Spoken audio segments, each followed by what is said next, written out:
Hey everyone, Ali here. So I want to talk a little bit about workplace retaliation because we are seeing more and more of it. So what is workplace retaliation? So it's basically any adverse action that you take against an employee for a protected activity that they may be engaging in. So what I mean by that is, let's say they tell you they're pregnant, which is the most common one, and then suddenly you change their hours, or you change their days, or you reduce their compensation, their benefits, anything like that.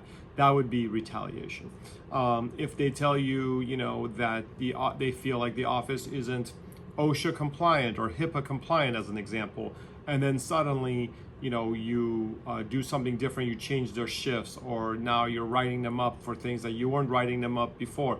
All these things are considered retaliation because it's an adverse event or adverse action that you're taking in response to something that they have done.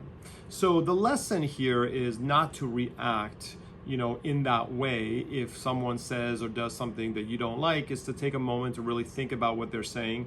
Maybe there's some truth to it and you need to fix something in the office.